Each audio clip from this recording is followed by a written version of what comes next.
ಗೃಹ ಸಚಿವರಿದ್ದಾರೆ. ಕಾನೂನಿನ ಚೌಕಟ್ಟಿನಲ್ಲಿ, ಸಂವಿಧಾನದ ಚೌಕಟ್ಟಿನಲ್ಲಿ ಅವರು ಕಾರ್ಯಪ್ರವೃತ್ತರಾಗಿದ್ದಾರೆ. ಅವರು ರಾಜ್ಯದ ಮಂತ್ರಿಯಾಗಿ ಪ್ರಮಾಣ ವಚನ ಸ್ವೀಕಾರ ಮಾಡುವಾಗ ಸಂವಿಧಾನದ ಅಡಿಯಲ್ಲಿ ಅವರು ಪ್ರಮಾಣ ವಚನವನ್ನು ಸ್ವೀಕಾರ ಮಾಡಿದ್ದಾರೆ. ಈ ರಾಷ್ಟ್ರ 1947ನೇ ಇಸ್ವಿಯ ನಂತರ ಮತ್ತು 1950ನೇ ಇಸ್ವಿ 26 ನವೆಂಬರ್ ನಂತರ ಈ ರಾಷ್ಟ್ರದಲ್ಲಿ ಎಲ್ಲ ಚಟುವಟಿಕೆಗಳು ಸಹ ಸಂವಿಧಾನದ ಚೌಕಟ್ಟಿನಲ್ಲಿ ನಡಿಬೇಕಾಗಿರ್ತಕ್ಕಂಥದ್ದು. ಅದು ನಾವೇ ಅರ್ಸ್ಕೊಂಡಿರ್ತಕ್ಕಂಥ ಸಂವಿಧಾನದ ಮೂಲಕ ಮಾಡಬೇಕಾಗಿದೆ. ಯಾವುದಾದ್ರೂ ಸಂಘಟನೆ ಸಾರ್ವಜನಿಕವಾಗಿ ಏನಾದರೂ ಕಾರ್ಯಪ್ರವೃತ್ತರಾಗಬೇಕಾದ್ರೆ ಅವರು ಸಂಘಟನೆಯನ್ನ ನೋಂದಾಯಿಸಬೇಕಾಗುತ್ತೆ. ಸಂಘಟನೆಯನ್ನ ನೋಂದಾಯಿಸದೆ ಸಂಘಟನೆಯಲ್ಲಿ ಯಾವ ಸದಸ್ಯರು ಯಾರ್ಯಾರು ಗೊತ್ತಾಗೋದಿಲ್ಲ. ಆದ್ರಿಂದ ಒಂದು ರಿಜಿಸ್ಟರ್ಡ್ ಬಾಡಿ ಅಂತ ಏನ್ ಹೇಳ್ತೀವಿ, ನೋಂದಾಯಿತ ಸಂಘಟನೆಗಳಾದ್ರೆ ಅವ್ರಿಗೆ ಅಕೌಂಟಬಿಲಿಟಿ, ಯಾರು ಜವಾಬ್ದಾರರು, ಇವರ ಕಾರ್ಯಕ್ರಮಗಳಿದೆ ನೋಡಿ.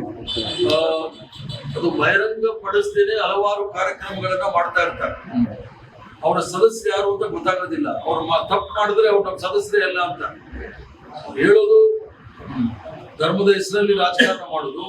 ಈ ದೇಶದಲ್ಲಿ ಯಾವುದೇ ರೀತಿಯ ಅಧಿಕೃತವಾದ ಧರ್ಮ ಇಲ್ಲ.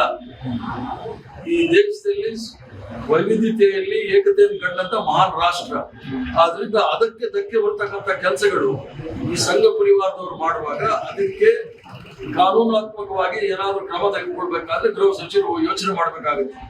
ಅದಕ್ಕೆ ಅವರ ಕೆಲವು ಸಂಘ ಪರಿವಾರ ಅಂತ ನೋಡಿ ಅವರು ಕೆಲವೆಲ್ಲ ಆಚಾರ ವಿಚಾರಗಳು ಮಾಡಿದಾಗ ಅದು ಗೋಹತ್ಯೆ ವಿಚಾರ ಇರಬಹುದು. ಈಗ ಯಾರೋ ಹೇಳಿದ್ದಾರೆ, ಗೋವಿನ ನೀವು ರಾಷ್ಟ್ರ ಪ್ರಾಣಿಯಾಗಿ ಘೋಷಣೆ ಮಾಡಿ ಅಂತ ಮಾಡೋದಿಲ್ಲ. ಒಂದ್ಸಲಿ ಪಾಕಿಸ್ತಾನದ ವಿರುದ್ಧ ಮಾತಾಡ್ತಾರೆ, ಈಗ ಪಾಕಿಸ್ತಾನ ಜೊತೆ ಮಾತಾಡಬೇಕು ಅಂತಾರೆ. ಅವ್ರಿಗೆ ಲಂಗು ಲಗಾಮ್ ಇಲ್ಲದೆ ಇರ್ತಕ್ಕಂಥ ಮಾತಾಡ್ತಾ ಇರುವಾಗ ಅವ್ರಿಗೆ ಸರಿಯಾದ ದಾರಿನಲ್ಲಿ ಕಾನೂನಿನ ಚೌಕಟ್ಟಿನಲ್ಲಿ, ಸಂವಿಧಾನದ ಚೌಕಟ್ಟಿನಲ್ಲಿ ಮಾತಾಡಿ ಅನ್ನೋ ಉದ್ದೇಶದಿಂದ ನಮ್ಮ ಪ್ರಿಯಾಂಕ್ ಖರ್ಗೆ ಅವರು ಗೃಹ ಸಚಿವರು ಹೇಳಿದ್ದಾರೆ. ತಪ್ಪೇನು ಸರ್? 100 ವರ್ಷ ಆಗಿದೆ RSSಗೆ. 100 ವರ್ಷದಲ್ಲಿ ರಿಜಿಸ್ಟರ್ ಆಗಲ್ಲ ಅನ್ನೋದಾದ್ರೆ ಏನ್ ಬೆಲೆ ಕೊಟ್ಟಂಗಾಯ್ತು? ಅದು ದಾಷ್ಟ್ಯತನ ಆಗಲ್ವಾ? ಈಗ 100 ವರ್ಷದಲ್ಲಿ ಅವರು ನೋಂದಾಯಿಸದೆ ಮಾಡ್ಕೊಂಡು ಬಂದಿದಾರಲ್ಲ, ಹೇಳ್ಕೊಳಕ್ ಇಡೀ ಪ್ರಪಂಚದಲ್ಲಿ ಅತಿ ಹೆಚ್ಚಿನ ಸದಸ್ಯರಿದ್ದಾರೆ ಅಂತ ಆ ಸದಸ್ಯರ ಲೆಕ್ಕ ಕೊಡಿ. ಇಡೀ ಪ್ರಪಂಚದಲ್ಲಿ ಬಹಳ ಸಂಪತ್ ಭರಿತವಾದ ಶ್ರೀಮಂತ NGO ಅಂತಾರೆ. ಎಲ್ಲಿಂದ ಹಣ ಬಂದಿದೆ ಅಂತ ಹೇಳಿ, ಹಣ ಎಲ್ಲಿ ಖರ್ಚು ಮಾಡ್ತಾ ಇದ್ದೀರಿ ಅಂತ ಹೇಳಿ, ಅದು ದೇಶ ಸೇವೆನಾ, ಜನಸಾಮಾನ್ಯ ಸೇವೆನಾ, ಅಥವಾ ಇವ್ರ ಸೇವೆನಾ ಎಲ್ಲ ಬೇಕಲ್ಲ. ಯಾವುದೇ ಸಂಘ ಸಂಸ್ಥೆಗಳು ಈ ದೇಶದಲ್ಲಿ ಕಾರ್ಯಪ್ರವೃತ್ತರಾಗಬೇಕಾದ್ರೆ ಸಂವಿಧಾನದ ಚೌಕಟ್ಟಿನಲ್ಲಿ ನೋಂದಾಯಿಸಬೇಕಾಗುತ್ತೆ. ಅದಕ್ಕೆ ಸಂವಿಧಾನದ ವಿರುದ್ಧ ಹೋದವರು ರಾಷ್ಟ್ರ ವಿರೋಧಿಗಳಾಗ್ತಾರೆ. ತ್ರಿವರ್ಣ ಧ್ವಜದ ವಿರುದ್ಧ ಹೋದವರು ರಾಷ್ಟ್ರ ವಿರೋಧಿಗಳು, ರಾಷ್ಟ್ರ ದ್ರೋಹಿಗಳಾಗ್ತಾರೆ.